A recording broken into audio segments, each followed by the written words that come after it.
Good morning and welcome to Mountain Standard Time. I'm your host, Nathan Giede, and of course, today I'll be joined by Dr. Grant Havers, who's the chair of the Philosophy Department of the Trinity Western University, my alma mater. And of course, he'll be talking to us about conservatism in Canada and the prospective results of the upcoming federal election and what does it all look like. Be sure to like us on Facebook, follow us on YouTube, and take out a subscription online at the Western Standard, especially if you wish to continue supporting the free voice of the West. We don't take government money, neither should you. As I have stated many times since I began broadcasting for the Western Standard, there ought to be no divorce in understanding between you, yourselves, the viewers, and myself, the man on the TV. I am not worthy of your unconditional affection, and I must tell the truth as much as possible.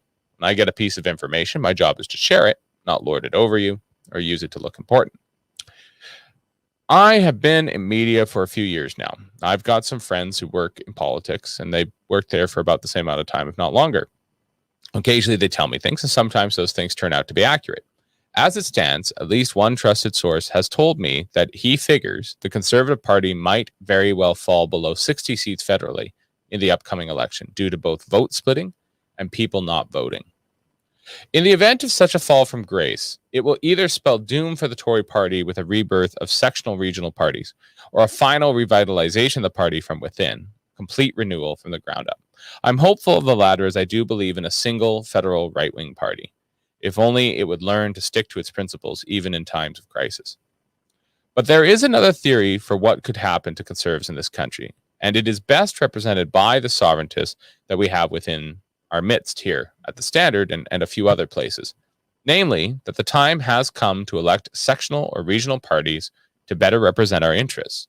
This was a point raised by Stuart Parker last week, and I would like to dwell on it for a short while.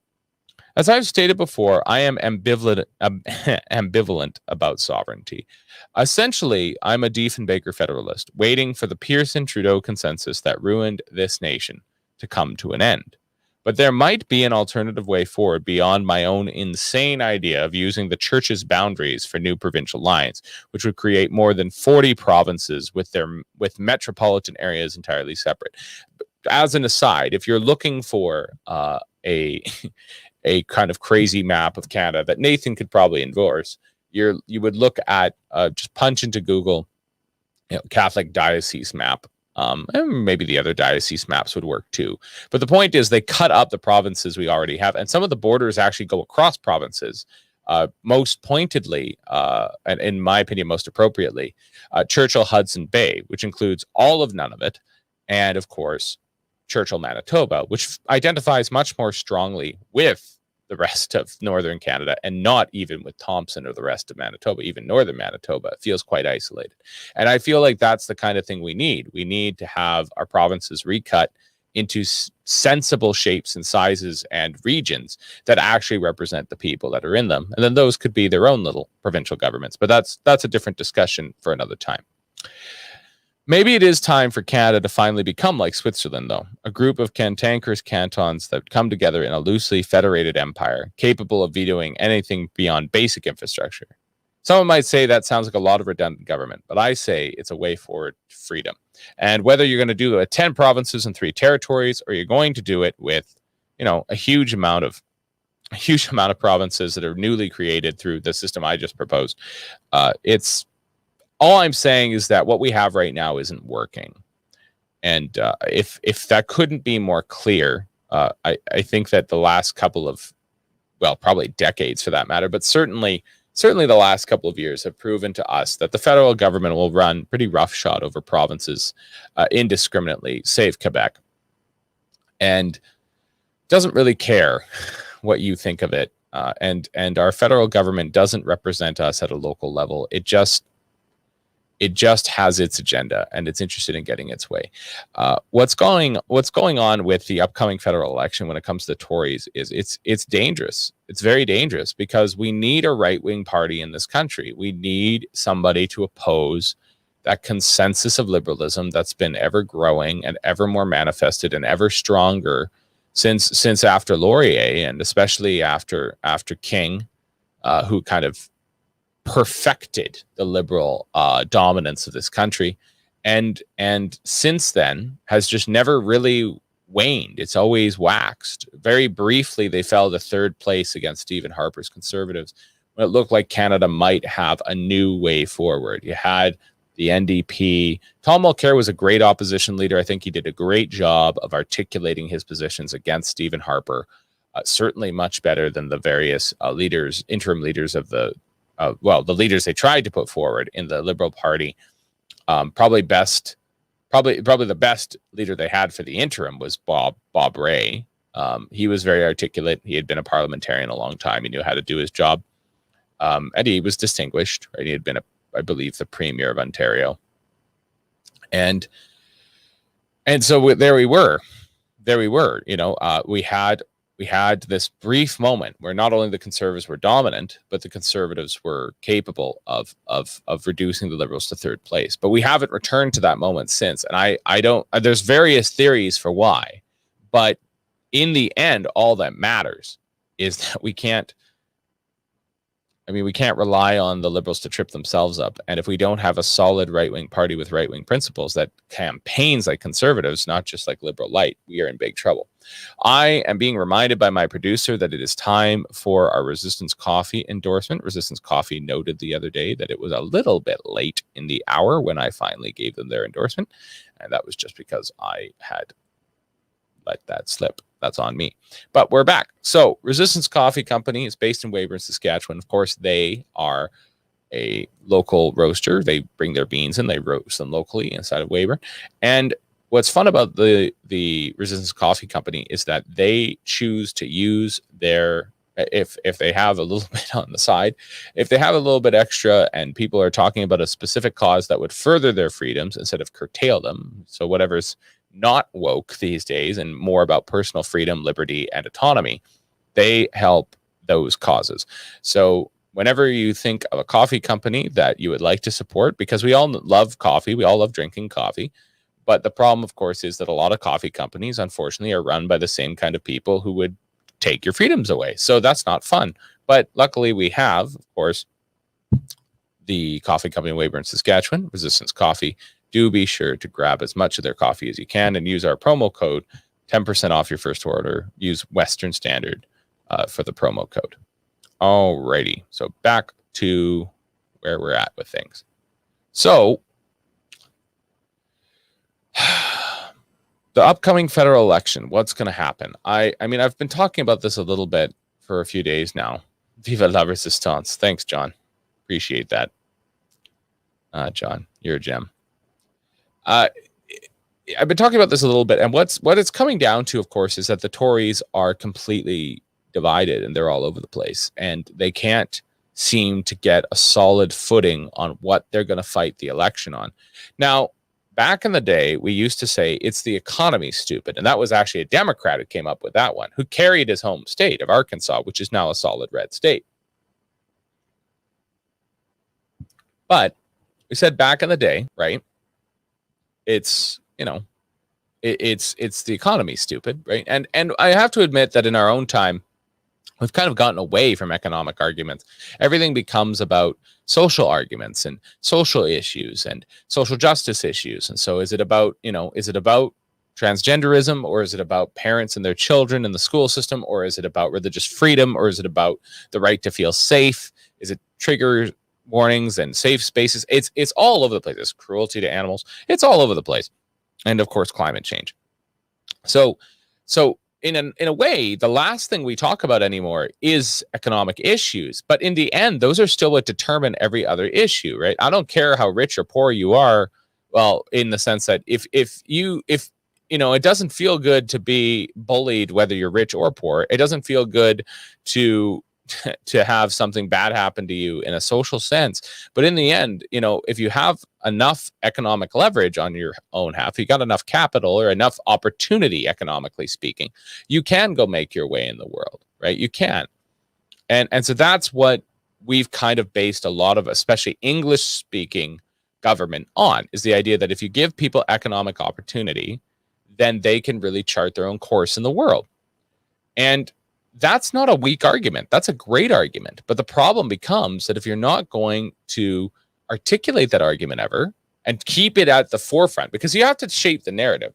So what's happened since liberalism kind of took over, and I don't mean the liberalism of yesteryear, which was also very economically based, particularly according those economic freedoms to people who didn't have them: minorities, women, the disenfranchised, the recent immigrants, the underclass. So second and third wave liberalism were about those things, and I appreciate that. I think that's right and just. We need all groups of people, regardless of class, creed, or background, to have economic opportunity. That's not a question. Discrimination based on immutable characteristics that do not necessarily determine your outright character are not fair.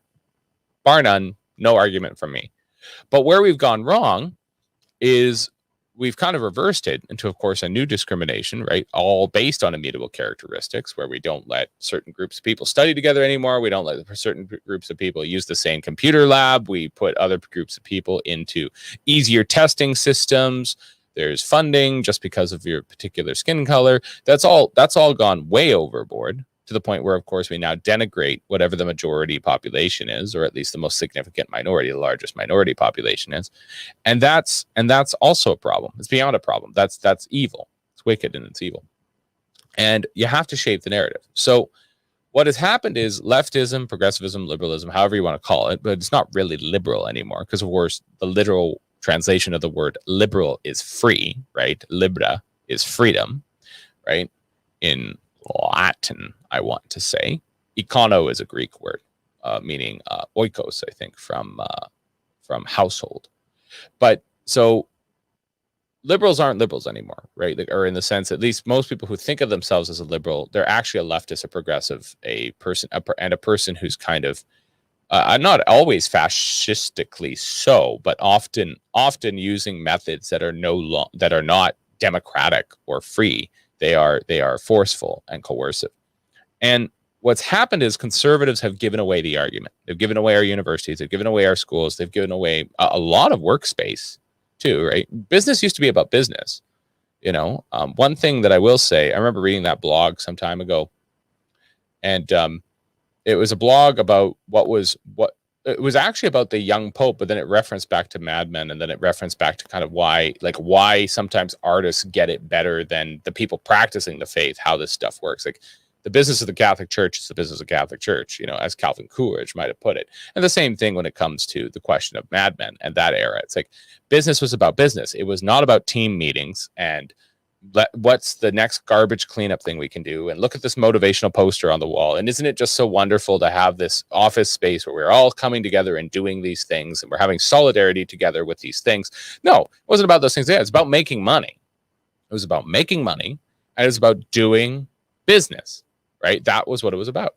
And it's actually been a bit of a mind-boggling thing as I bump into people who genuinely think that work is about having fun. And I'm like, I don't really know what you're talking about. Like, work is for work. That doesn't mean that you're not supposed to have a decent relationship with the people around your work. That's not my argument whatsoever. But it's just kind of mind-boggling that anybody thinks that work is beyond that. It's like, no, it's not about Recycle Day or United Way or any of this other nonsense. It's about work. Productivity. You're not producing, you're not working, I don't really know why you're here. Doesn't mean like being like a slave, doesn't mean that you don't have your coffee breaks and you're entitled to your entitlements. But work is about work. And so just as work has stopped being about work, just as politics has stopped being about anything political, it's now about social, personal questions of privacy. We used to say that the government had no business knowing whether or not you were a homosexual or whatever. Now the government does nothing but explain that only being, non-normative in certain respects is the best thing you can be. That's essentially what's being telegraphed. Certainly it's what's being telegraphed with government money through nonprofits all over the place with the posters on the wall. And so the great irony is that we have just completely flipped everything on its head, which of course was always a sign of the diabolical, if you ask, St. Thomas Aquinas. But deeper than that. It's a fundamental question. It's like, do you want things to work? If you were going to just be a materialist, right? Do you want things to work? Are you going to be a pragmatist? And do you want just things, you want 2 and 2 to equal 4? Do you want to know when you cross a bridge that it functions? Do you want to know when you go under for surgery, you are going to be opened up and taken care of?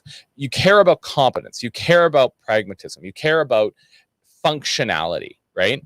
And that is also being lost, because it's funny, because functionality used to be, again, another big word of the left, where it's like, well, it's dysfunctional to let the private sector do this. It's dysfunctional to leave this in the hands of families that might be abusive. It's dysfunctional to leave this in the hands of the church. It can't be trusted. Its values can't be checked.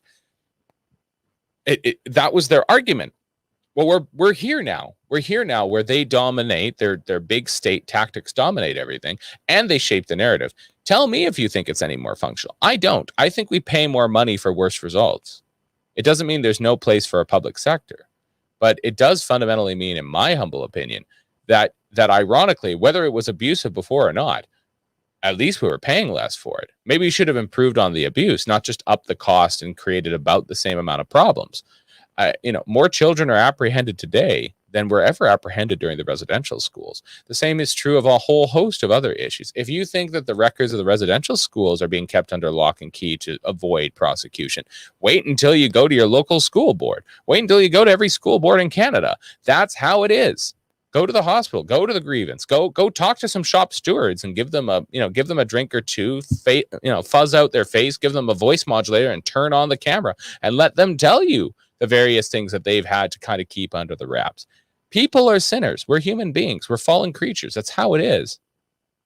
And at a certain level, in a more, I would say, conservative time, but certainly in a time of more limited government, people understood that. And they understood there was no way in heaven or hell for government to be our perfecting cause, our perfecting instrument. That was never going to happen. Government's job was to keep the lights on, to keep the roads paved, etc.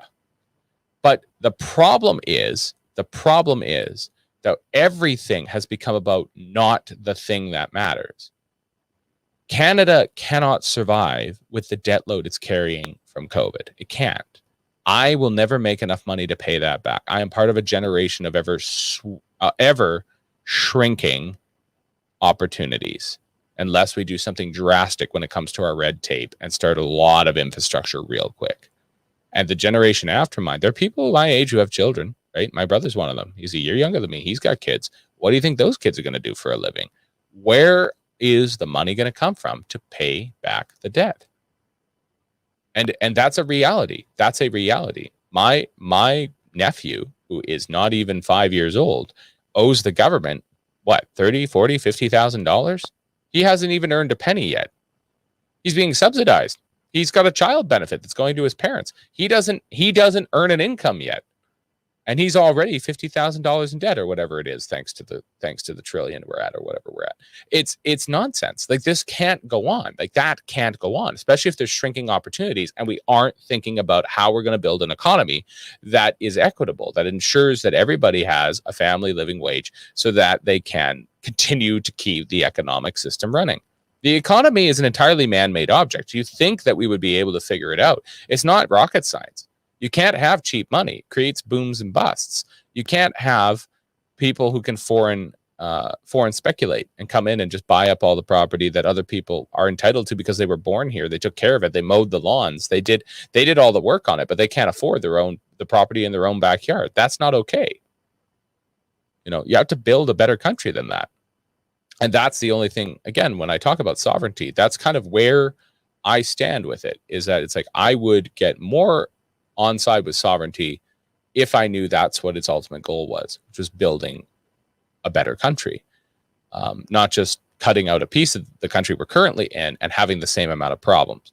I don't think that's the way forward. But if you're telling me that there can be a better way forward and a new social contract, I could be amenable to that. And again, though I am a son of privilege and I wasn't raised around a lot of the status First Nations issues and non-status and Métis and all the other issues that can come up through that, Inuit.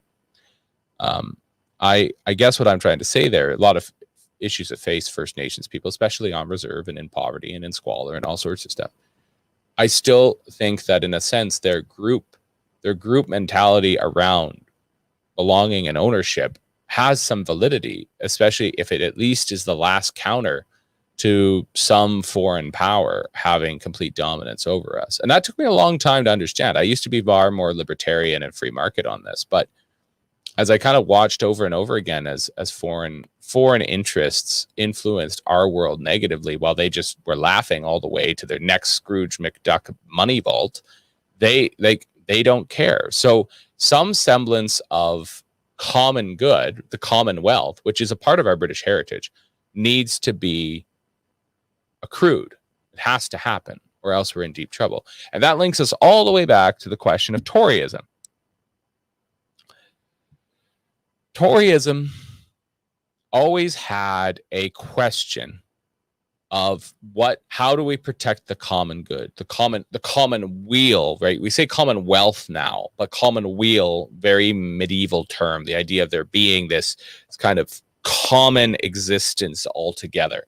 And we all live that, right? And I mean, in a certain sense, the last ones who are kind of defending that to a point, don't agree with them on a lot of their principles, is, of course, the Greens, not the Greens in particular, but I mean anybody who's very, very environmentally minded, because a lot of their arguments are common based, the idea of the commons. We all breathe the same air, we all drink the same water.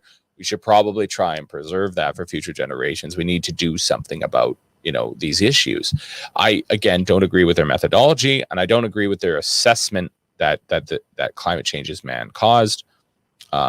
I don't agree with that, at least not in its entirety. I have a lot of caveats around that, but I do agree. And the reason I have people of that ilk on the show is that I like to hear somebody articulate the idea of the commonwealth and common good, because we conservatives have a really hard time doing that anymore, which is ironic because that used to be the thing that was about conservatives. It was the liberals who were chomping at the bit to rip up everything, to put people in enclosures, to take up all the land, make it more efficient, and just exploit everybody and exploit.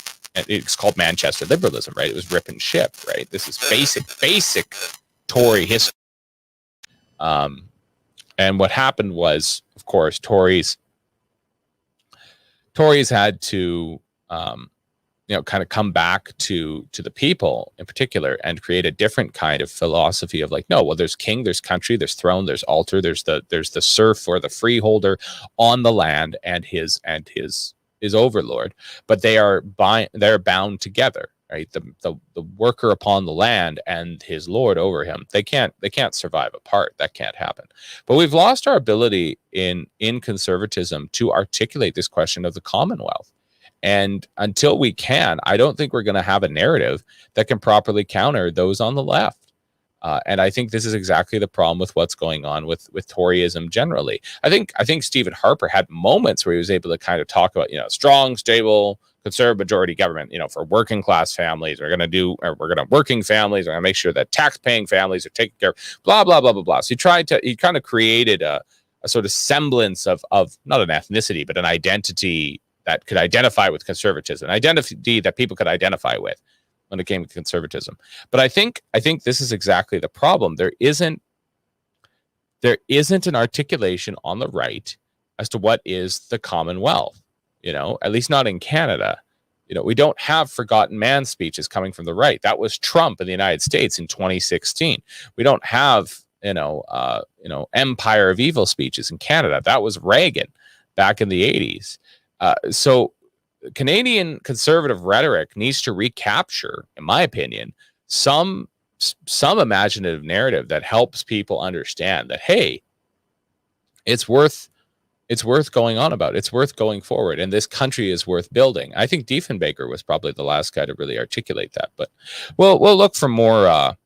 We'll look for more help with that in a few minutes here. But we're going to go to our favorite philosophy professor, Dr. Grant Havers, who's going to help us understand a little bit more about the state of conservatism in Canada today. It's good to have you on, Dr. Havers. Good morning, Nathan. Good morning. I maybe you can take off where I left off there of again, this what is the Toryism in Canada it is different than American liberalism. And people don't seem to understand that. They think like Republicans and conservatives could be the same people, but they're not.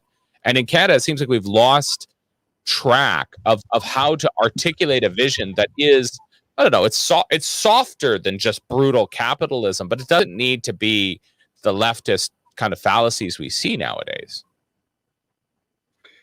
Yeah, I think there are some differences going back to the different origins of Canada and the United States. Of course, as you know, the United States was based on a grand constitutional experiment that had never been undertaken in history.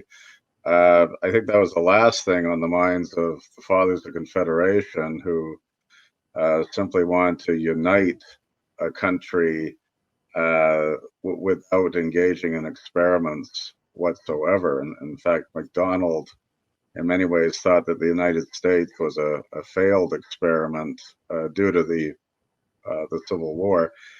But then the other big difference between Canada and say your typical nation state is that we've never had kind of a shared ethnic, linguistic, or religious identity, in contrast to say European nation states, where there is that shared identity, there are shared narratives that are important to at least the majority of people within the nation.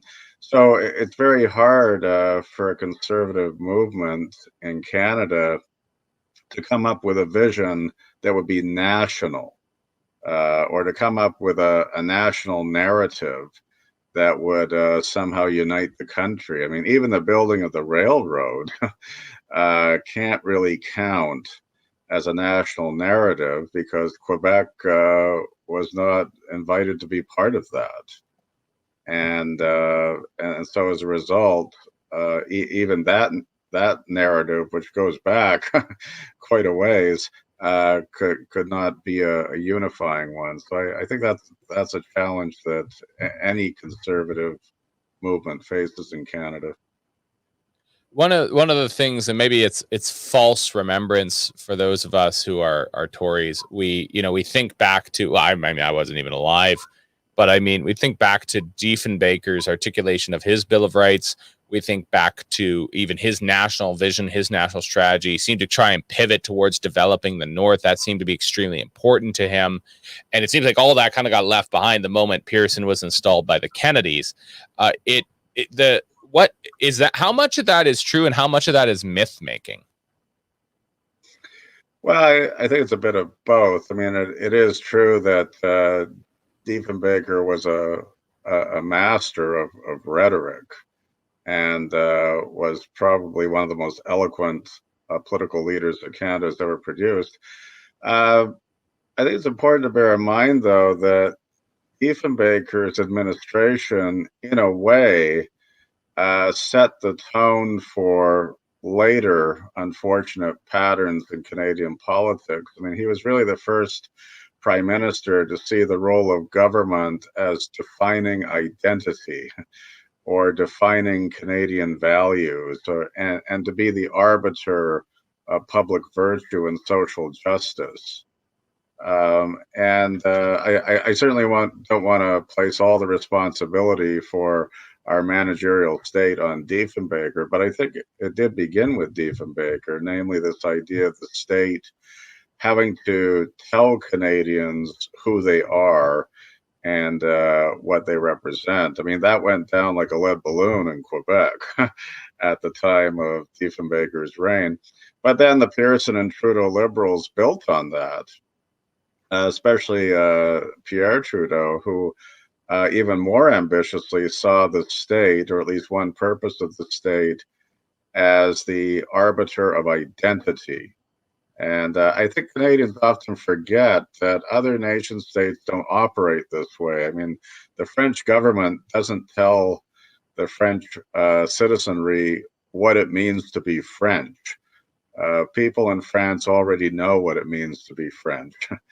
Or what it means to be a citizen of France. They don't need the state to tell them that. But the Canadian state is unique because it it's invested in this purpose of or role of telling people what it means to be Canadian and what it means to be un-Canadian, which is, I think, a very chilling use of language. It almost sounds like a totalitarian regime. There are Canadians who represent Canadian values, and then there are un-Canadian values, and we have to watch out for those people.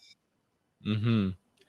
One of the things that's a big misunderstanding in Canada as well, and even among its own right wing in different places, is that Canada, while it was so large a country that the state just couldn't really enforce its will everywhere at once, and that maybe some of its freedom was kind of latent from the sheer limitations of state power by geography. It also was never a small state country, certainly not in a sense of that somehow limited government was its raison d'etre. It was always right from the beginning with the building of the railway. It was clearly a national strategy. It was clearly a strong federal government. It was never not that. How do modern conservatives, again, with so much kind of American ideas about limited government or libertarianism, how do they square that with the Canadian experience?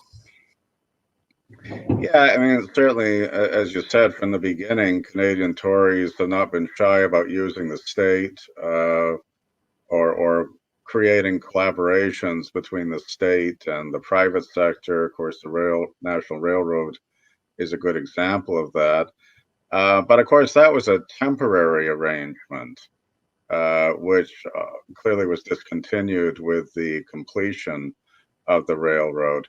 But it is true. I mean, generally, Canadian Tories have shied away from ideological debates about what the state should and shouldn't do, without, of course, being indifferent to the undue expansion of the state as well.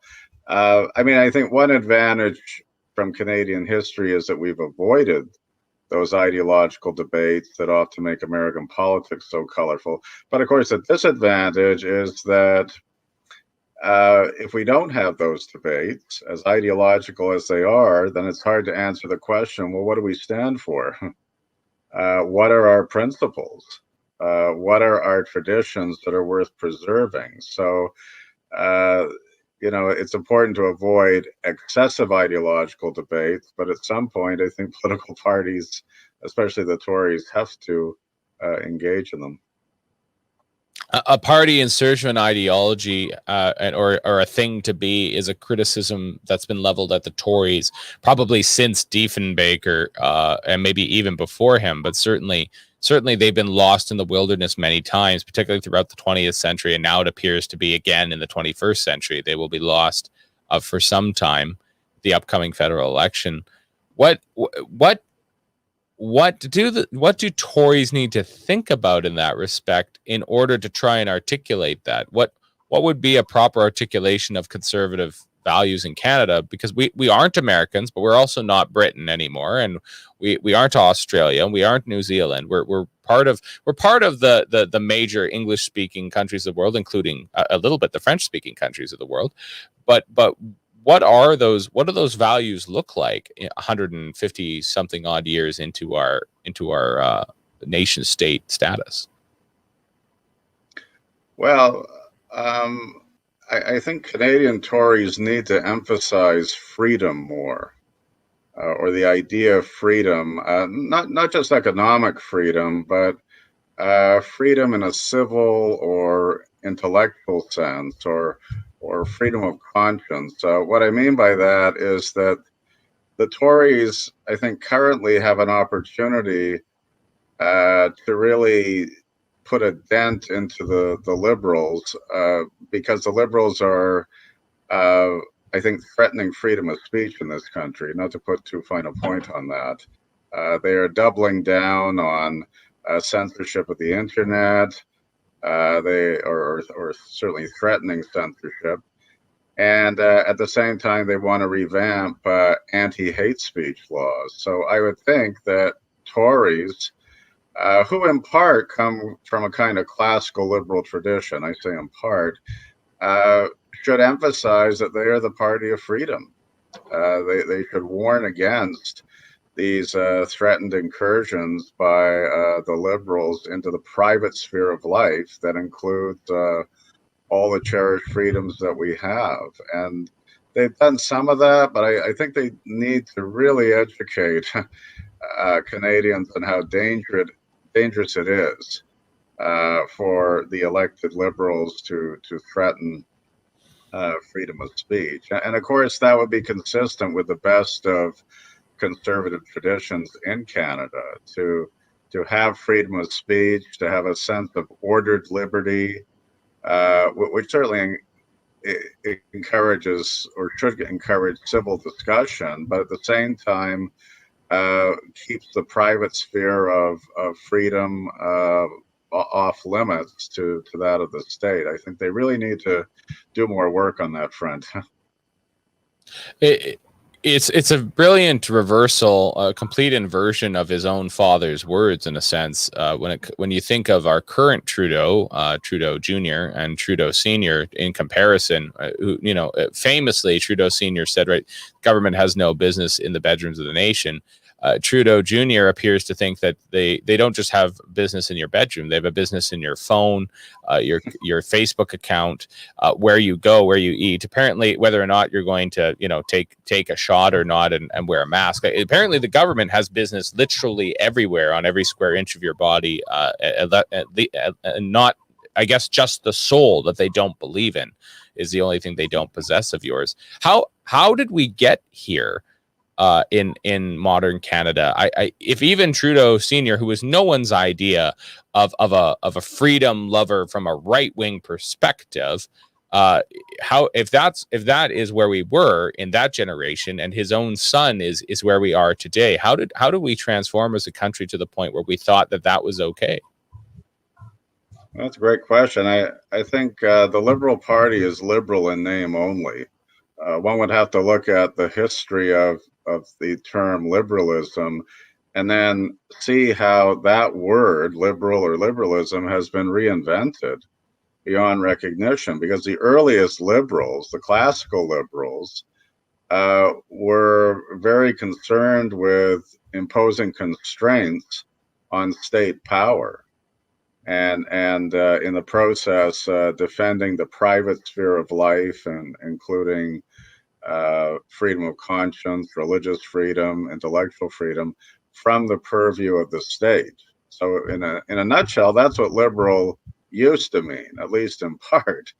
But since at least the 1970s and beyond that, liberal, quote unquote, now means clamping down on offensive or hateful speech, which sounds wonderful in principle, except that the state is given the authority to decide what hateful speech is.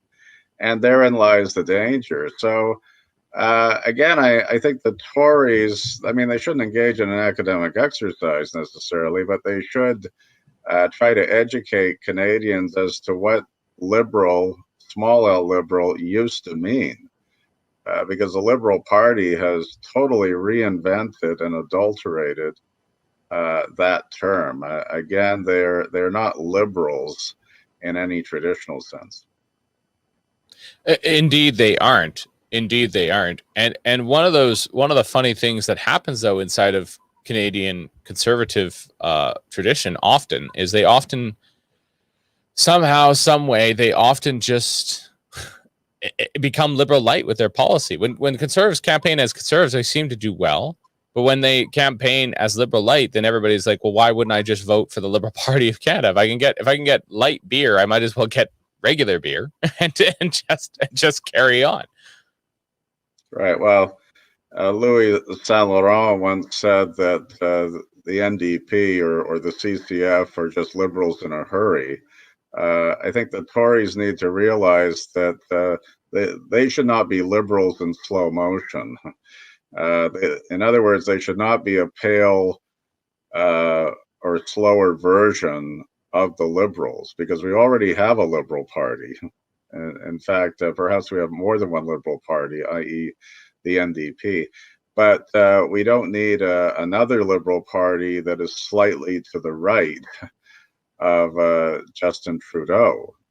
We need a party that obviously offers an alternate vision, and I don't know if it's too late for the Tories to reverse their electoral fortunes right now, but I would think one way is to try to educate Canadians as to the importance of freedom, and of course that's an uphill battle because people who live in democracies are usually convinced that they're already free. I mean, don't we elect our governments?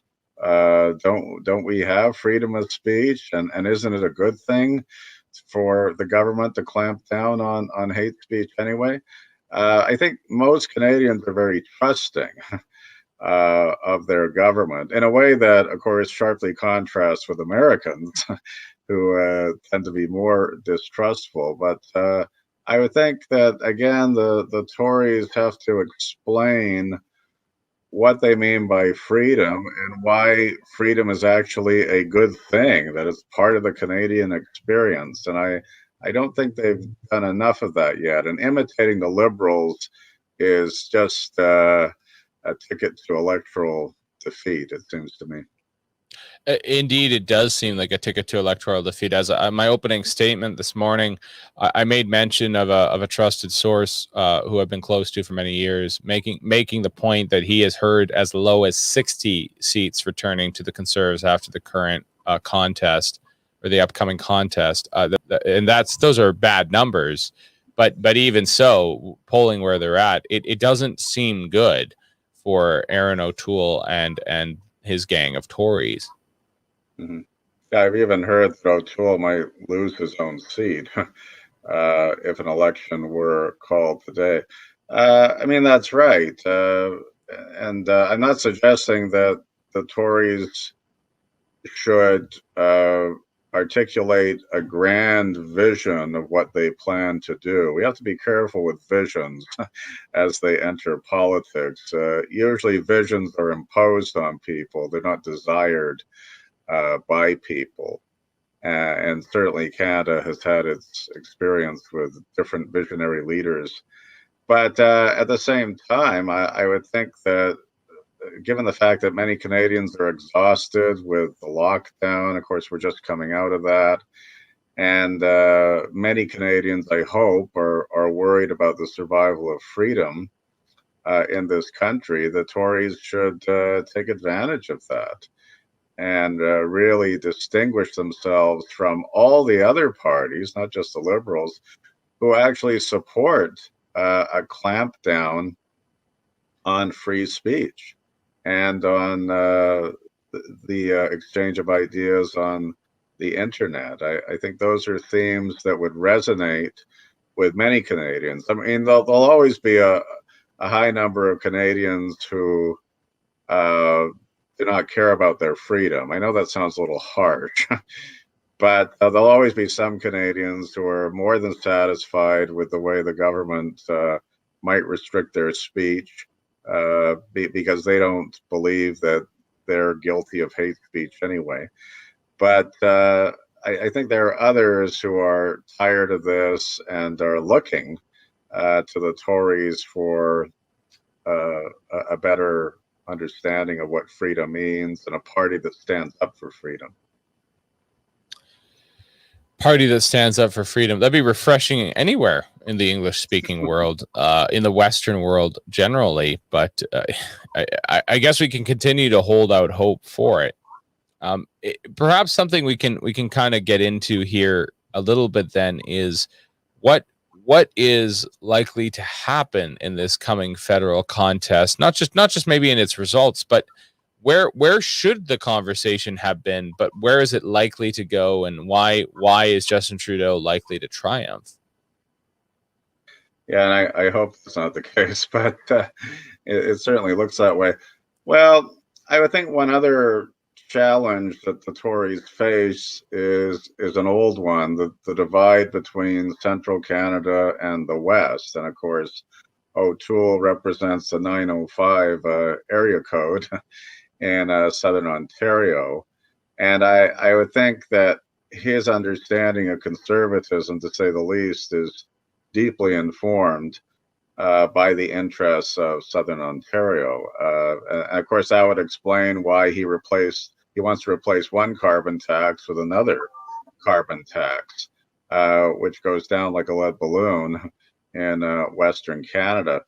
Uh, I know that he has made some gestures towards reconciling the West with Central Canada, but I think he needs to develop themes that are radically different from that of the Liberal Party. Again, the emphasis on freedom is important. The emphasis on good economic management is important as well. I think the Liberals are vulnerable on that front, but I don't know if there's enough time left in this pre-election cycle. I mean, the election hasn't been called yet, but everyone's feeling that we are in a pre-election cycle. I don't know if the Tories have time to turn things around. I have friends in Alberta who are right-leaning who probably will sit out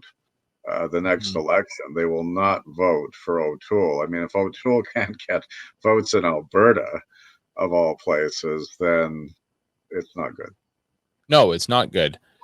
Maybe something else that needs to kind of be touched on here is how is the guy from Papineau, our current prime minister, how is he doing better amongst all sorts of classes of people, including the working class? While the guy who represents Durham, which literally has the Oshawa car factory in it, can't seem to connect with the people next door. What's going on there? I was hopeful that being the representative for Durham was going to be the key to. I'm a part of the industrial heartland of Canada. I know what the industrial class needs. I'm going to reach out and make sure that everyone in the underclass at some extent, but certainly the working class in Canada, which has been marginalized for decades at this point. How do we bridge that gap? Why can't Mr. Durham see to do that? Yeah, I think I mean I can't speculate as to what goes on in the mind of Mr. O'Toole, but I would think that many Tories around him are probably afraid to play a populist card, even if it is a justified populist card, like economic populism, because it may remind Canadians too much of who, Donald Trump, who is still very much with us. So I think the Tories, at least the Ontario establishment Tories, are reluctant to engage in that kind of populism.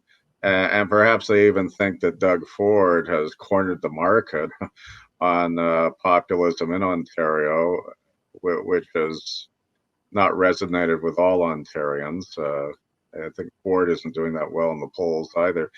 But Trudeau, yeah, it is astounding that a man of privilege, I almost said a child of privilege, a man of privilege is still seen as more receptive to working class people and disadvantaged people than the Tory leader. I mean, Trudeau does have a certain charm, and I think there is this perception that he's done his best during this time of pandemic and lockdown. At least I think many Canadians feel that way. But at the same time, I think the Liberal Party is simply better at disseminating propaganda. They're very good at using rhetoric like equality and diversity and tolerance, rhetoric that's obviously to their advantage. When Tories use that rhetoric, it just doesn't fit them, nor should it. I think these words invite or ought to invite great suspicion. But from a purely political perspective, the Liberals have always been better propagandists. And as a result, they're more effective or more successful. A better propagandists, indeed. It's been but but isn't that somewhat a cultural thing too? Are not those of us who have friends to the left, they're always better storytellers in some respects than those of us to the right. It's not that the right can't tell stories. They're very good at history, perhaps even embellishing history, but stories that point towards the future or a vision of the future, is it a purely cultural or psychological trait, or does it have some more depth than that? Yeah, I'm not sure how much depth is involved, but I think when a party can position itself as more compassionate than its main rival on the right, then it obviously is going to do well in a time of uncertainty and anxiety over not just COVID, but other challenges. So I think this is what makes the Liberal Party one of the most successful political machines in the history of the Western world. I mean, credit where it's due, right? The Liberals are very good at using rhetoric or propaganda that appeals to the democratic psyche. They're able to use rhetoric in almost a quasi-religious way, where words like diversity and tolerance and inclusivity almost become new godlike words that require not just obedience, but almost worship in the Canadian public square. So I think the Liberals really understand their voter base, who respond to this language, even if it is just empty rhetoric.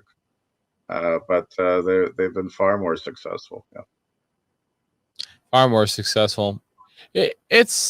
Maybe what's needed then is just a totally alternative conservative discussion. But one of the problems I find when it comes to conservative discussions or conservative rhetoric is that if I've learned anything from my experience in politics and analyzing what's happened over the years, is that austerity gets you the votes the first time around and loses you the votes the next time around. So you can talk about how there's government waste and everything else, and indeed there's a lot of government largesse, and that needs to be taken care of. But what always seems to happen is that it's always frontline staff that get cut. So of course it is the least of these, and those who actually need access to frontline people that don't have the means to go to a private clinic or whatever else, they lose. So somehow the senior bureaucrats always keep their positions, and the middle managers always keep their positions. But it's again, and most people who would actually probably be most identifiable with the working class and the people they're serving across from them at the wicket,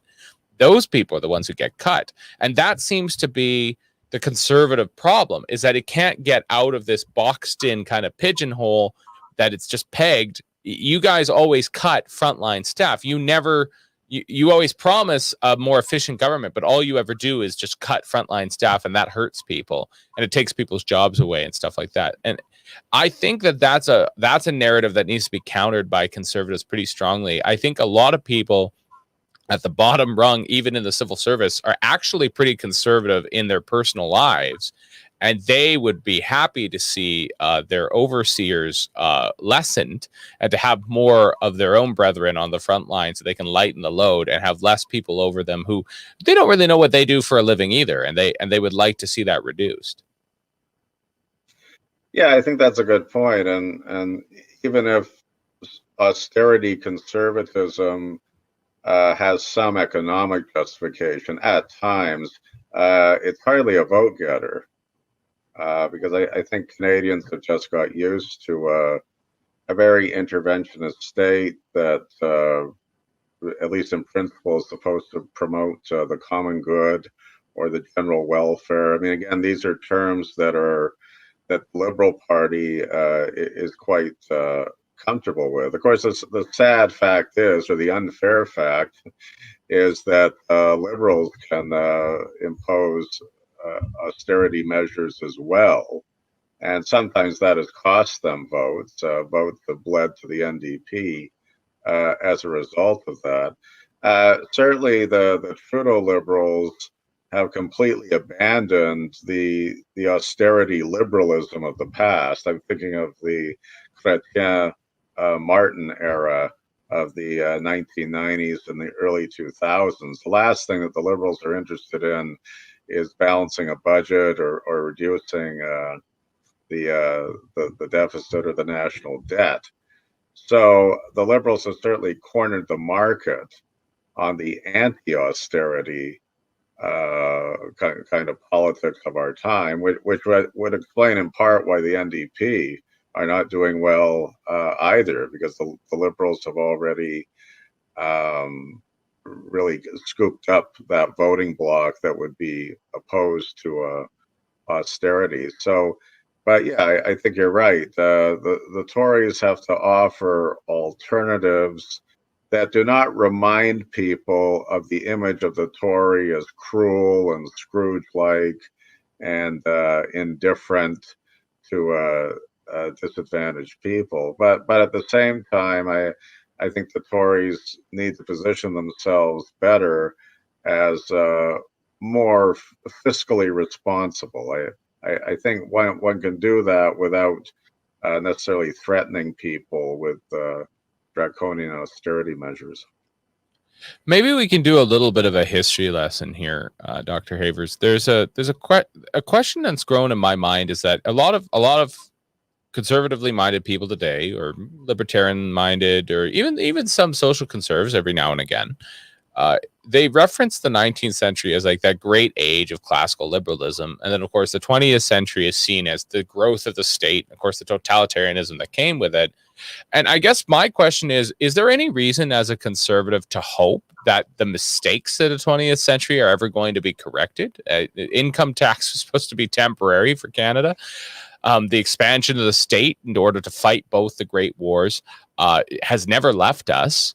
And indeed, it appears that, again, the minimalist, or the kind of freedom, again, of the 19th century, the burgeoning freedom, Jacksonian America, the Wild West, even the beginnings of the railroad and everything else, this kind of nascent freedom that happened, particularly in the New World, but throughout the Western world, suddenly comes to an end with the Great War, is made even worse in the interwar period, and then is kind of solidly statized, and there's a status element forever, thanks to what happens in the Second World War. Is there any way out of that? I'm inclined to say no. I mean, I don't think anybody wants to go back to the 19th century, except people who romanticize the 19th century. But that's not going to happen. We're not going to go back to a Canada where the franchise was limited to a very small number of Canadians, mainly male voters. That's not going to happen. And any politician who proposes that had better find a different job or career. But I think the managerial state, as I like to call it, is here to stay. By that, I mean a state that has to intervene in the economy and in areas of social welfare to help people when they need help. I think that's going to stay. And there can be some tinkering or reduction of that role regarding the managerial state, but I don't think we're going to be able to turn the clock back. I think what should be reversed, though, is what I would call the therapeutic state. The managerial state, on the one hand, which came out of the New Deal era in the 1930s, and of course its counterpart in Canada, very legitimately responded to challenges of economic stability, unemployment, etc. But the therapeutic state is really a creation of the late 1960s, in which you have a state that's concerned with the consciousness of people. I mean, it goes back to the era of Diefenbaker I referred to. The therapeutic state wants to practice therapy on the population by tracking prejudice, real or imagined, or by tracking attitudes that are un-Canadian. I think that state is far more dangerous and far more destructive, and I would hope far more unpopular than the managerial state. And this is where I would go back to the the focus on freedom. Tories really have to push back on this therapeutic state that sees the role of the state as the arbiter of consciousness and thought and values, none of which really resonates well with the Canadian experience. But the Liberals are very comfortable with that. That's why they're trying to revamp anti-hate speech laws. That's why they often give the impression that right-leaning Canadians are just the most dangerous people in the world. Of course, they get a lot of their ideas from the Democratic Party, which does the same thing south of the border. So I think that state which is preoccupied with the consciousness of Canadians needs to be pushed back. Otherwise, we're going to lose our freedoms, and they won't be recovered any as a result. Indeed. Let's parse this a little bit more for the viewers and the listeners, just a little bit more, because I sometimes think I use these words kind of interchangeably, but I know the managerial state versus the therapeutic state.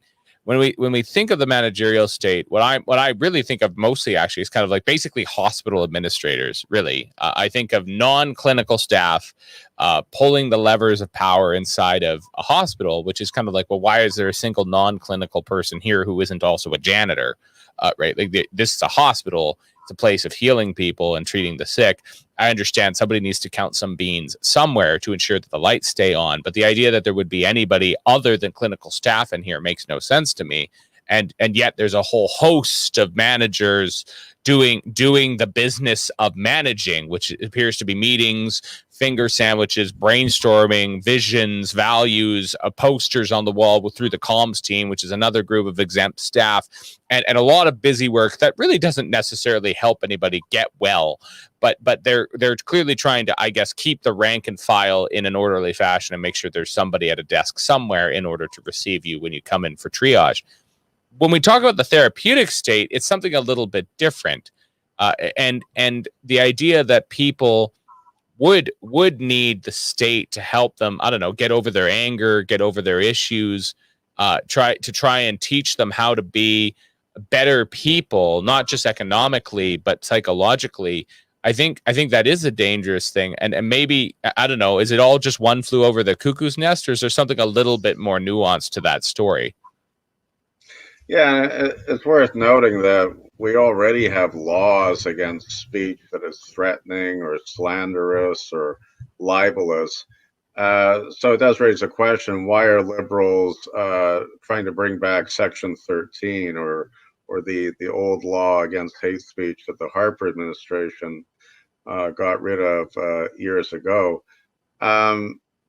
I think the official answer is that hate is growing, prejudice is growing. We have to clamp down on it, but it also raises a question that I think any classical liberal would raise, and that is, who defines what hate is? Do we want bureaucrats to do that? I mean, you mentioned managers or administrators in a hospital, who I think could be trusted in the role of making sure that a hospital doesn't go broke or managing it efficiently. I don't think Canadians have a problem with that. We do need efficient managers to be in charge of governments or corporations, depending on the responsibility that they have.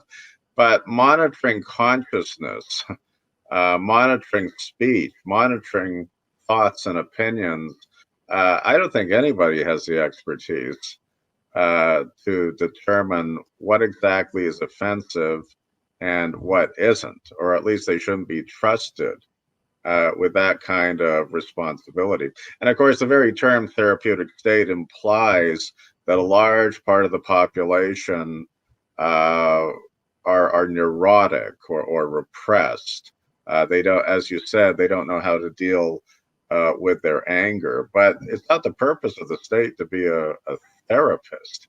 That's something new, not just in the Canadian experience, but even in the United States, which has a very strong tradition of freedom of speech, and of course, different European countries have imposed anti-hate speech laws as well. Of course, usually hate speech is associated with the right, so there's already a political agenda on the part of the therapeutic state, which obviously raises questions about how objective or unbiased these bureaucrats are going to be.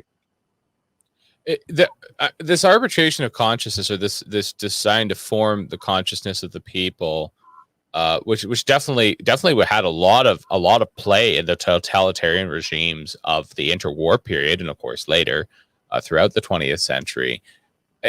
I mean, maybe this is a bit of a reach, but didn't we kind of invite this upon ourselves as we in the West went through modernity? If we were going to abstract values from, or at least the value making role of the church or religion, of worship or whatever, of pastors and priests in the populace, if that role was going to be reduced as secularism did do that, did we not invite that somebody would step into that vacuum? And is that not in a sense somewhat the socially conservative argument nowadays of like, well, the state has to retract in so many respects because it is forming the consciousness of people, and until you get it to retract, it will just be there and it'll fill that vacuum, fill that gap.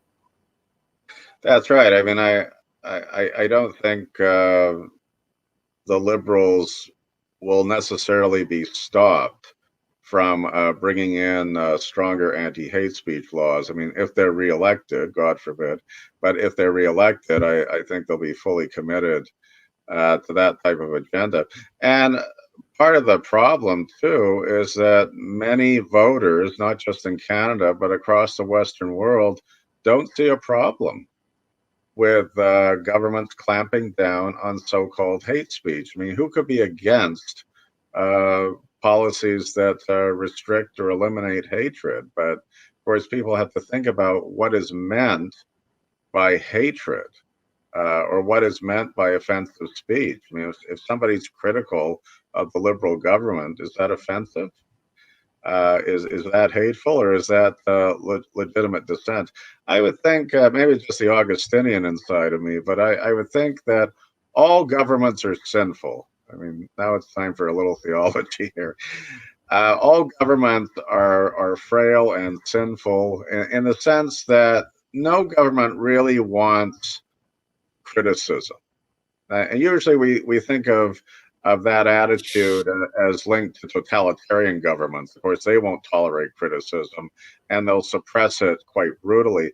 But unfortunately, it's true of democracies as well. I mean, despite the lip service given to freedom, I think most elected politicians, frankly, do not want to be criticized.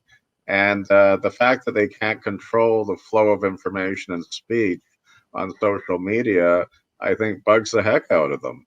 And as a result, if they see an opportunity to restrict that speech or to restrict criticism, even legitimate criticism of government policies, they will take that stand and call it a clampdown on hate speech. Indeed, they will. There's no question. I mean, if you could silence and control your opposition with complete impunity, like who wouldn't? Right? It's a terrible temptation. It's a diabolical deal. You can do whatever you want without any worries about who's coming down to tell you what's what next. And I mean, speaking of theology, it's one of those things. From the beginning of this year, I kind of resolved that I would get through the good book in a year, through all of the Bible, and somebody's reading it on this audio thing, and as I get through it, and now I'm into the Old Testament Kings, I mean, this is the story over and over again. Only the prophet ordained by above is able to tell the king he has no clothes or he has done a terrible thing. And we need this criticism, whether it's a democracy or whether it's just an autocracy. Obviously, the self-criticism is necessary. It's been necessary since the beginning of time, but it's not well taken often. It's often rather it causes a lot of anger in the person who's getting criticized. Well, that's right. And of course, most voters will shake their heads over any association between democracy on the one hand and tyrannical measures on the other. I mean, I think we, not just in Canada, but in the Western world, are moving towards something called democratic totalitarianism. That was a term coined by James Burnham, famous right-wing thinker from the 20th century.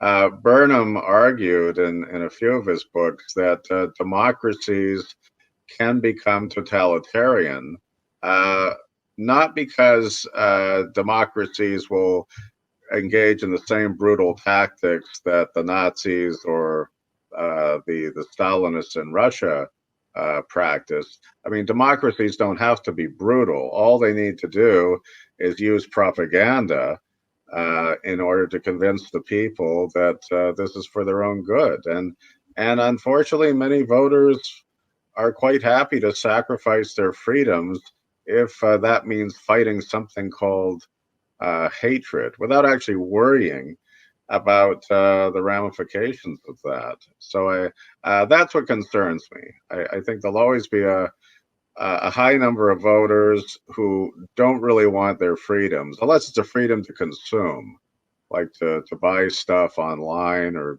go to the Hmm. shopping mall. That freedom is very important to voters, as long as they have their technical gadgets to distract them from politics. But as far as intellectual freedom or religious freedom or the freedom to disagree, I'm not sure that that a majority of Canadians necessarily care about those freedoms. I hope they do. Otherwise, we're going to see a therapeutic state growing in leaps and bounds in the years to come.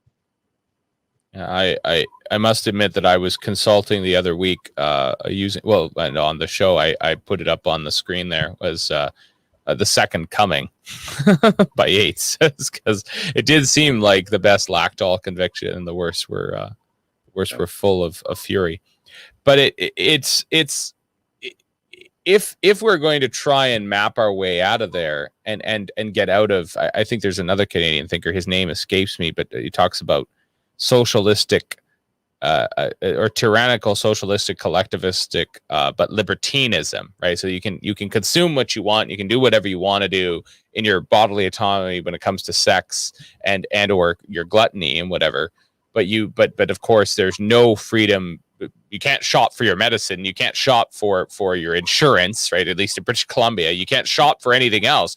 You have no choices around anything that kind of might have brick and mortar ramifications on your life or principles of freedom. But you can watch whatever you want on the internet, and you can copulate with whoever you want to, and you can buy whatever you want on Amazon. It seems like we might be there. Yeah, this is a new type of social contract, very different from the traditional liberal social contract, which emphasized the desirability of a limited state, a state that uh, basically respects and preserves the private sphere of life. But if people simply equate the private sphere of life with consumption, as you suggested, why should they care about whether the government will restrict their right to disagree or their right to embrace ideas that may well be wrong, uh, but is an expression of their freedom to disagree. So I think it is a type of new social contract. I mean, let's take a controversial example. It's perfectly legal to change your gender now in Canada, but it's not legal to criticize the politics of gender constructivism. So Mm-hmm. I think many Canadians would see the first freedom as important, but then would be critical of the freedom to disagree or to object to gender constructivism. So I think that's disturbing. If people no longer have the freedom to disagree, then really they don't have any freedom. And I think again, it's sad that many people are just satisfied with the freedom to consume products that they probably don't need anyway. Mm-hmm. I mean, you're an educator.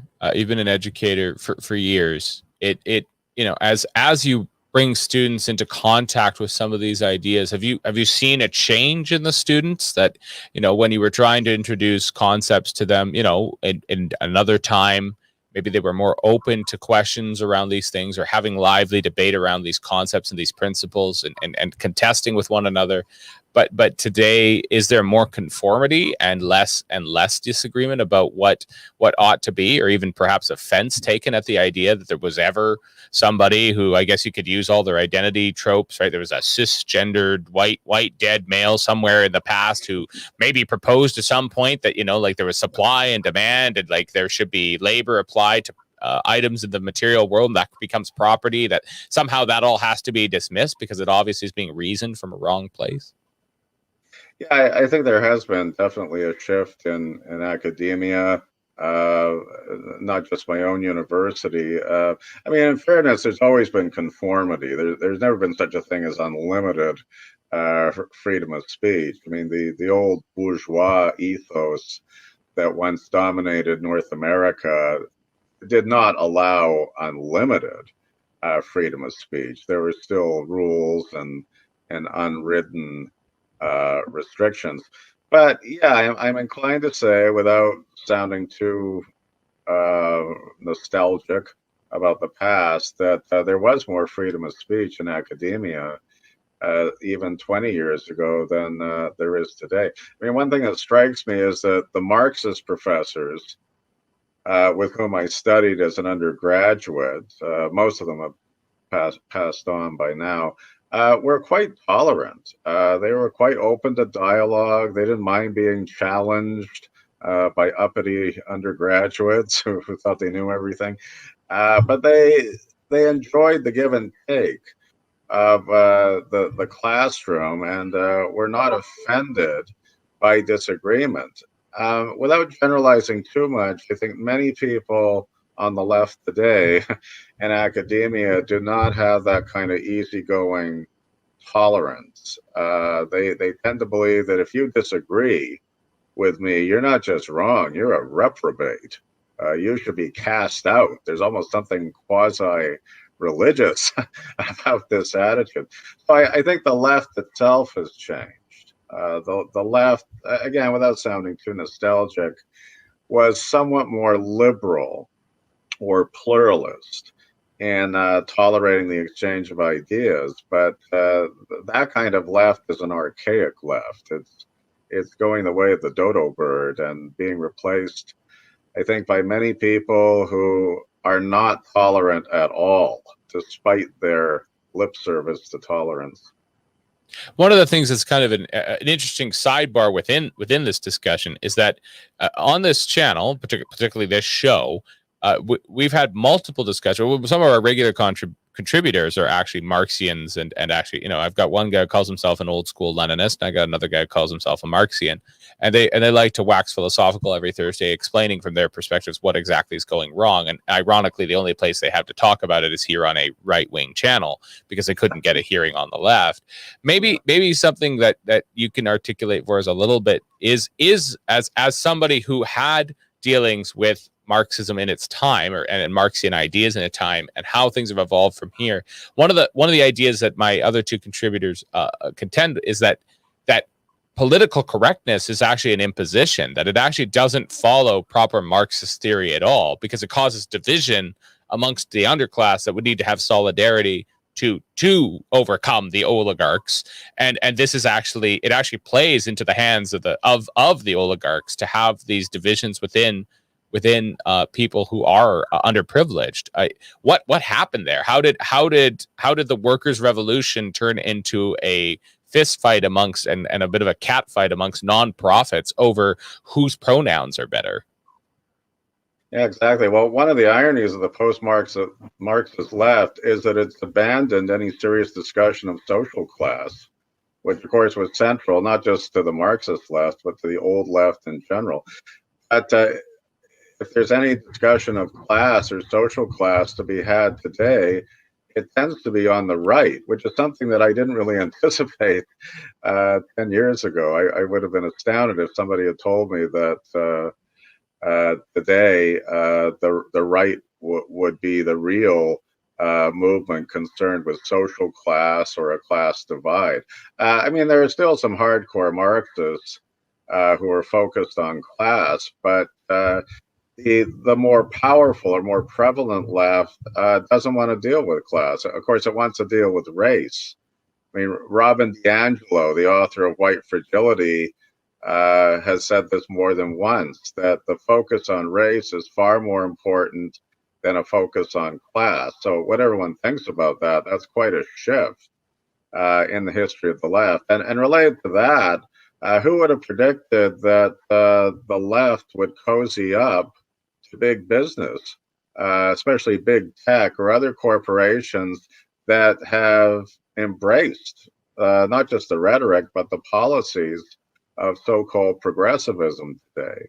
I certainly would not have been able to anticipate that years ago. So the left is not really anti-capitalist anymore, despite some rhetorical excesses.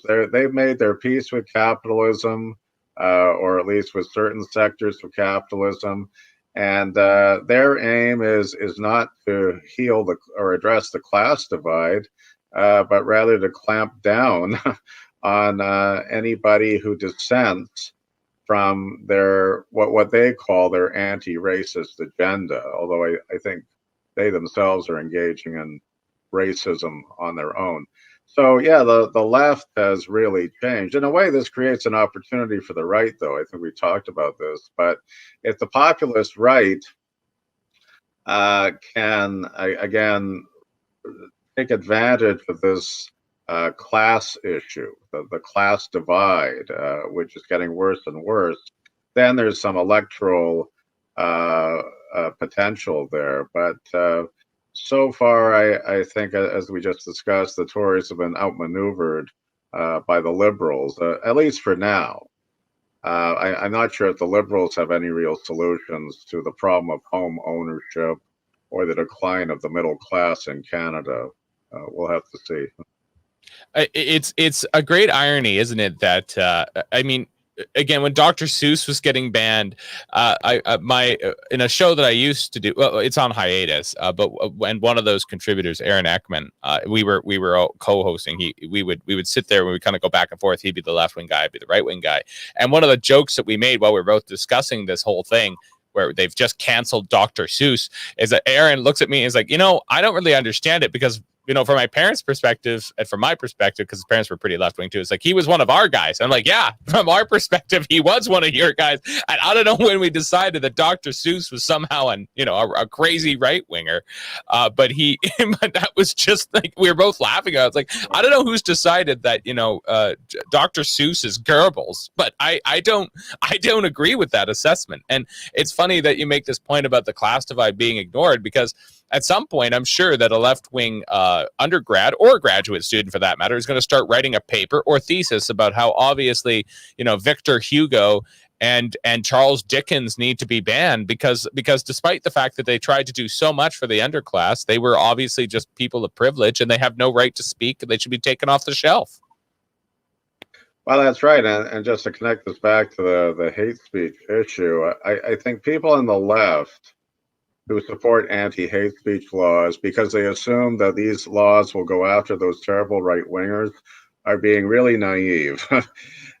Because the left will cancel its own heroes or its own present-day celebrities. And as you said, that's just happening. I was just reading this morning that a statue of Emily Murphy, one of Canada's most famous feminists, part of the famous five, I think her statue in Edmonton was vandalized with red paint because she was a feminist who happened to have racist views, who happened to endorse eugenics and other nasty ideas that hopefully we have completely done away with.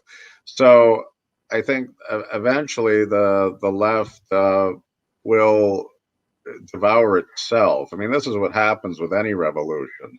The revolution will devour its own architects because nobody is morally pure at the end of the day. And as a result, I think this new left will end up alienating or splintering important parts of its own coalition, which I think is quite shaky. I mean, it's too bad that Donald Trump is no longer president from a leftist point of view, because I think hatred of Trump was probably the one thing that united all these different factions on the left. And now that he's gone, the big differences between these factions are will become more obvious, and I think one faction will end up accusing the other of engaging in hate speech or celebrating the wrong heroes or not pulling down the right statues and so forth. And I think that a lot of this is all connected back to, again, a sense of place or a lack thereof. And one of my favorite quotes is always, of course, I will not raise my hand against Virginia, whatever one might say of the lost cause, and of the various individuals involved with it. In the end, also a sense of place and fundamental loyalty is an important one, and I think a strong value, regardless of your left or right leanings. The problem is, though, that we live in a time where there is no sense of place. People are cosmopolitan either by choice or by force. They can't afford a home in their hometown. They have to move somewhere else. They can't get decent work in where they grew up. They have to go somewhere else. Is that rootlessness also a part of the chaos we're sensing, that the people don't have a sense of place, a sense of, regardless of national identity, they don't have a sense of local identity because they don't have a neighborhood. They don't have a home. Well, that's right. If people, especially young people, no longer feel that they have a vested interest in the system, uh, and for example, cannot afford a home or will not have the money to raise children, or to have a job that places them in the middle class, that's a very dangerous situation for any political party, right or left. And so I think the extinction or decline of the middle class is a dangerous threat that not only Canada faces, but the Western world as well. Because if we don't have a middle class, we're not going to have a real democracy. I think Barrington Moore famously said, "No bourgeois, no democracy." I mean, we'll have a kind of democracy which is governed by, shall we say, the mob or whoever shouts the loudest. But we're not going to have a democracy that respects the rule of law or freedom of speech or other important restraints on public authority. So no middle class, no democracy. I think it's kind of funny. I've had this discussion with some of my leftist friends as well. I mean, on a good day, I sympathize with Orwell, and on a bad day, I have less doubts about some of Franco's designs.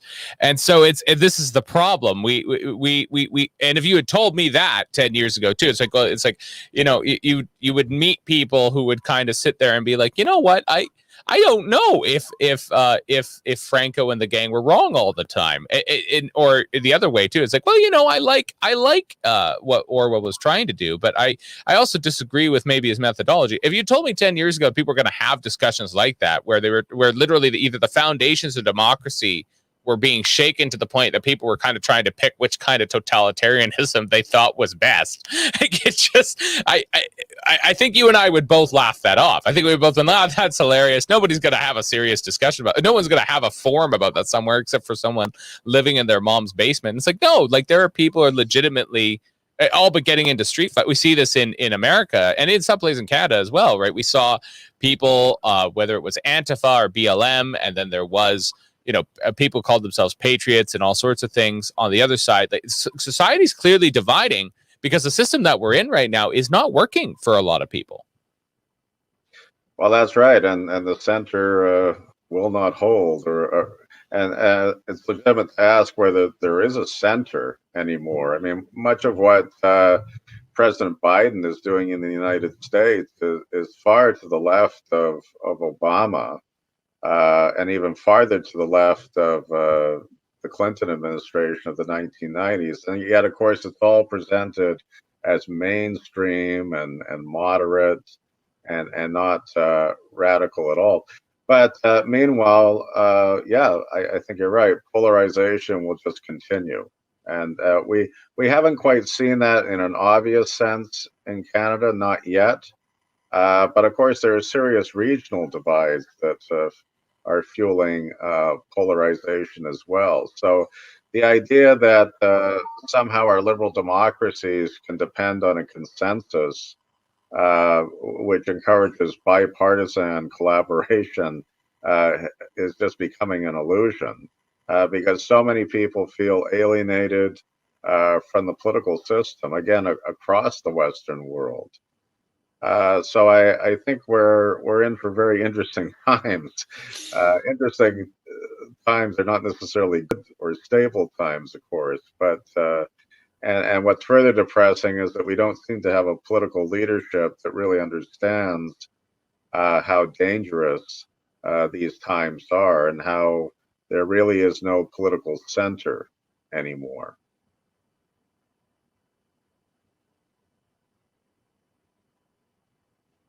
No, and one of the things that shows just how far gone we are. Again, you know, you and I are sitting down 10 years ago. Somebody walks up to us and says, "Oh yeah, there's a whole bunch of churches burning." We're both like, "Well, yeah, I mean, in the Middle East, obviously, or Sudan, or in North Africa with Boko Haram."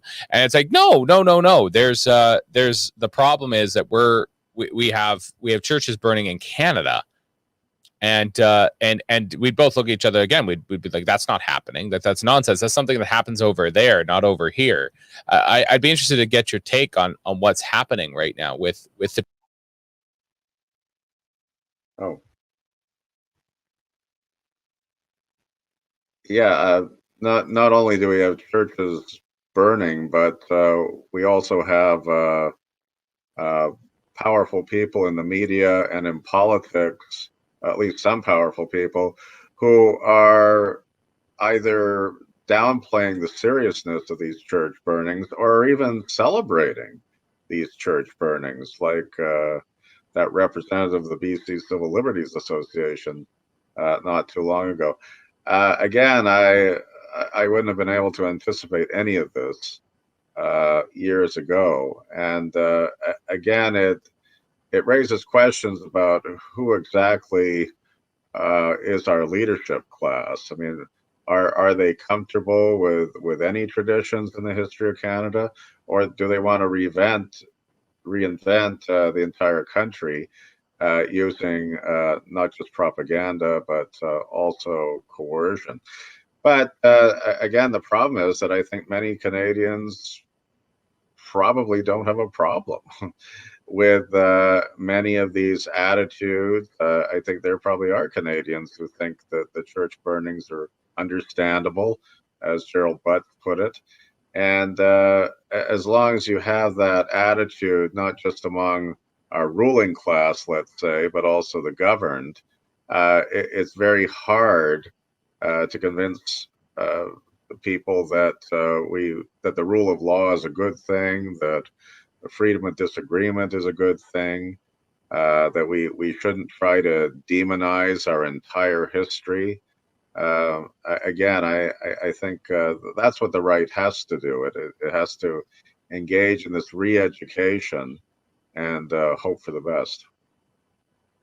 It all flows into the same thing. Again, these questions of tradition, questions of narrative. The other big thing that's of course been happening throughout Canada longer than the church burnings, and will continue maybe after those finally extinguish themselves, if enough people are caught and punished, is the removal of statues and the desecration of our kind of monumental history, quite literally.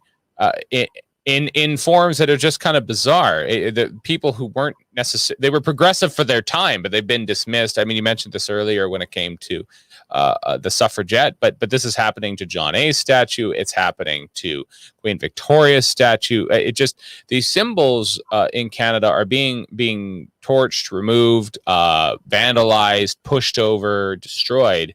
I mean, I didn't think that I was entering revolutionary France, but apparently that's where I am.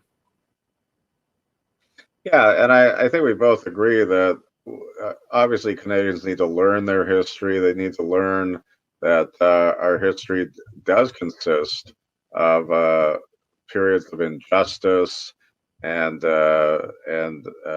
periods in which terrible things happen. To put it very simply, so I don't think we want to support the erasure of history in that sense either. But I guess the big question for me is, what is the new history that's being trotted out here, and who will present this alternative history? And I think unfortunately, it'll consist of people who are comfortable with the therapeutic state, who want to expand the therapeutic state to include as one of its functions the rewriting of history, to equate Canada with being a genocidal nation that must be rebuilt from the ground up. I mean, that term genocide is of course a loaded term, which is being bandied about, I think, in a very irresponsible way. I mean, I often ask my diminishing number of friends on the left, well, are you comfortable with that term genocide as it applies to Canada? Because if you are, you're basically putting Canada on the same immoral plateau as that of Stalinist Russia and Nazi Germany. I mean, one cannot celebrate anything good about Canada while at the same time saying that it perpetrated genocide. That would be a contradiction. That's an exercise in illogic. So I think this is what Canadians have to think about, but they also have to think about who is presenting this new type of history and whether it will actually do any good or will in fact split the country apart. And it doesn't get much stronger than that. It really doesn't. We're here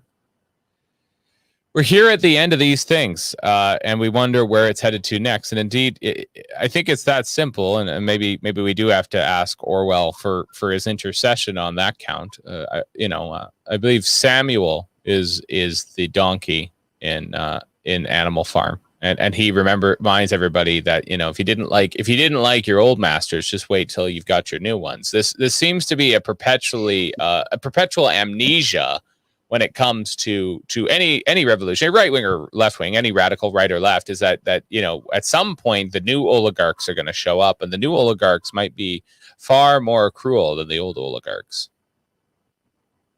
Well, that's right, and I think that's where a knowledge of history is incredibly important. I mean, I say that as a philosopher. I mean, philosophy is important too, but even more important, dare I say, is a knowledge of history. And one of the most depressing lessons from history is that for most of human history, we did not have freedom. Most of human history is really the history of not just violence, but tyranny, or at least governments that suppressed freedom or saw freedom as an alien idea. The idea of freedom in the classical liberal sense is pretty new. It's a newcomer in the history of civilization, perhaps 250 or 300 years old, which is just a drop in the bucket. Unfortunately, human beings by nature do not desire freedom. Perhaps they desire freedom for themselves, but not for others. But that's not really freedom then. So it's depressing that we may be going back to a familiar pattern in history in which freedom just disappears. And going back to attitudes that I think, unfortunately, are more natural to human beings, which is to be intolerant and disagreeable and willing to use coercion to get one's own way. I hope I'm wrong about that. but again, the trend lines are not reassuring. I believe maybe as a concluding thought, I'm just recalling something that was made, probably still one of the best speeches ever made at a modern conference by Mr. Stein, anyways, at least one of his best little bits when he addressed the Manning Conference, and I believe in 2014, and he made the point of that freedom is a rare thing, and at one point, in the 1940s. There was not a free government in the Eurasian continent, right? It's from Lisbon to Hong Kong. There were no free governments. They were all totalitarian, and an entire populations of people of multiple races, classes, and creeds were under the thumb of five people effectively, and we need to think about that. And I at one point, the world managed to the free world, what was left of it, managed to get enough motivation and momentum that it went and reimposed freedom by defeating tyranny. I don't know if that same motivation lies inside of us today to counter it, not just in our own countries, but abroad, but certainly in our own minds, accepting tyranny as a kind of the day's play. That's how we are. Yeah, to make matters worse, we have representatives of China and Iran hectoring Canada about its human rights record. I mean, that would almost be funny if it weren't so grotesque, but it is troubling that there's a new kind of self-confidence on the part of dictatorships today, not just China, but also Iran and others, who I think sense, perhaps with some justification, that the West is losing its resolve, that the West, including the United States, has lost its determination to stand up to dictatorships, and meanwhile is being bogged down over debates as to their moral legitimacy altogether. So that's a troubling feature, because if people no longer believe in democracies will not last. And as a result, the alternative, which of course is dictatorship, becomes more palatable, or at least is not seen as something inferior to democracy. Mm-hmm. Yeah, the lights are going out all over the West, if we want to appropriate that particular line. I do hope to see them lit again in our lifetime, but perhaps not. That was a little bit of a downer, but reality sometimes is that way, and that's why we console ourselves with philosophy and allow ourselves to have a bit of a philosophic view. Perhaps we can end on that old line by Benedict, a contemporary of Augustine. At one point, as Augustine saw the world burn and was worried that it was all over, I believe Benedict said, "Pruned, it grows again." So we can only make that our prayer. Yeah, and the good news is, with a nod to Augustine, is that none of this is inevitable. I mean, Plato and to some extent Aristotle thought that it was inevitable that tyranny would replace democracy, because they were fatalists, they were resigned to the cycles of fortune and misfortune. But this is where I like Augustine. Augustine, who admired Plato, still thought that, no, this is a matter of will. Human beings, at least human beings who are open to the grace of God, are still responsible for their actions. There's nothing inevitable about decline and fall. That is a choice that people make. So, like all choices, people need to think that through. Agreed. Thank you so much for joining us today, and we hope to see you again soon. Thank you, Nathan. Absolutely. Well, we've come to the end of our time here today. Very thankful, of course, for Dr. Haver's contribution and what we have discussed here. We went all over the place, but in good places. Fundamentally, obviously, the ethic of freedom needs to be reinvigorated throughout the West, but particularly here in Canada, as we see, quite frankly, just slow acts of cowardice to that precipice of suicide when it comes to our civilization. That's what I see when it comes to our leadership. But whatever, we'll do more hot takes like that tomorrow. Of course, we have Aaron on tomorrow. We don't have Stuart on tomorrow. Stuart is flying through the air. Somebody asked me the other day if he bought some carbon offsets. We can ask him that later. The comments can come up for that one if they want. But the point is that Stuart's not here, unfortunately, to teach us more about dependency theory and the issues thereof. So we're going to have to figure out whether we're going to have Aaron on for the whole time or we're going to do some comment stuff at the end of tomorrow's show. But in any case, what we're going to end on here now, of course, is the same thing we always end on, which is we're going to throw up the old email, remind people that if they would like to suggest guests and that sort of thing, bring it on. We're happy to take those suggestions. And the other thing we're going to bring up at the very end here is that I am getting married not so long from now.